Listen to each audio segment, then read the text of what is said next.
Have you ever thought about running away from a terrible fate, only to fall into a nightmare you created yourself? Well, that's exactly the story we're diving into today, a descent into a whirlpool of passion, despair, and betrayal in La Vorágine. And this is our narrator. He doesn't waste any time, does he?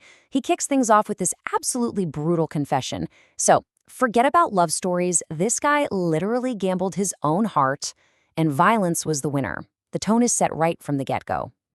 So what kind of man are we even dealing with here? Picture a guy who didn't want a partner. He wanted a trophy.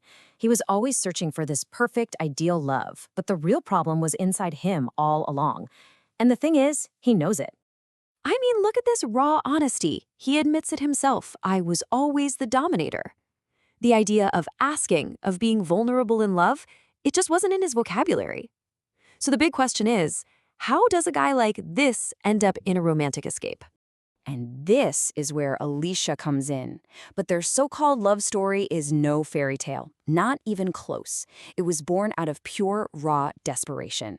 For her, he was the only way out of a horrible situation. So here was her trap. Her family wanted to force her to marry some rich old man, and they were planning to take our narrator out of the picture by force. So what does Alicia do? She warns him, and seeing no other option, she throws herself into his arms as her only shot at freedom. And his response? Seeing just how desperate she is, he makes his play. He frames the escape as this grand romantic gesture with this one line, "Take my fate, but give me love." And just like that, their destinies are sealed together. And boom, that's it. An impulsive decision, no turning back. They drop everything and dive headfirst into the unknown, having no idea they were just swapping one prison for another, even worse one. The first night of freedom. You'd expect passion, relief, right? Wrong. For our narrator, regret came knocking on the door almost immediately. The crushing weight of reality just slammed down on him. While Alicia is sound asleep, he can't get a wink, just tortured by these questions. He's not thinking about their future. Oh no, he's thinking about his own ruined career and how he basically sacrificed this girl for his own selfish ego. And this slide, it just sums it all up, doesn't it? The dream was about glory, success, a picture-perfect love. The reality?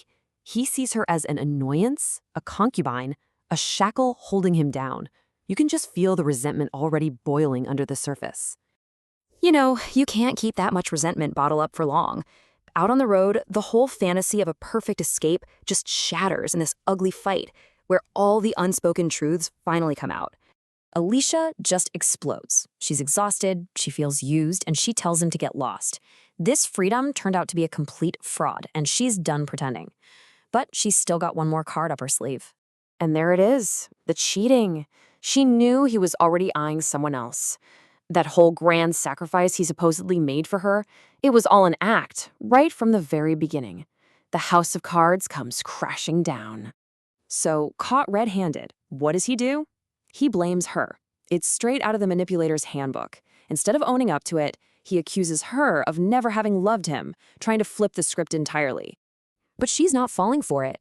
Her response is just a single word, but it's a bombshell. Never. Game over. Any little illusion of love that might have been left, it dies right there in that one instant.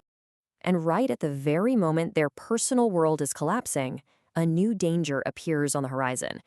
I mean, as if things weren't bad enough, their personal drama is about to be interrupted by a very, very real threat. So just picture this. They're out there, in the middle of nowhere, emotionally shattered, completely vulnerable. And it's at that exact moment that they realize they are not alone. A man on a horse is riding toward them. And this isn't just any traveler. He's a cuatrero, a cattle wrestler. He introduces himself as Pepe Morillo, El Pipa. Think of a smooth talker, charming, and 100% untrustworthy. The kind of guy who thrives in these dangerous lands. To protect them, our narrator just invents a lie on the spot, pretending to be an important official. But instead of scaring the guy off, the lie just draws this dangerous stranger in closer, like a magnet. And so begins the final act of this whole disaster. They think they found an ally, a little strange, sure, but someone who might help. They have no idea that their nightmare is about to get so much worse. Pepe plays his part perfectly.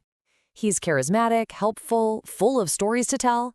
He completely wins them over, acts like some kind of helpful servant, and gets them to let their guard down, all while he's just waiting for the right moment to strike. Then, in the dark of night, he makes his move. The final betrayal isn't some big showdown. It's a quiet, cowardly act. Pepe steals their only horse, their only way out of there, and just vanishes into the darkness. And this is what they're left with. Their relationship is in ruins, and now they are literally abandoned in the middle of nowhere, with absolutely nothing. Their desperate escape has led them to rock bottom. So now what? What's the next step when there's nowhere left to go?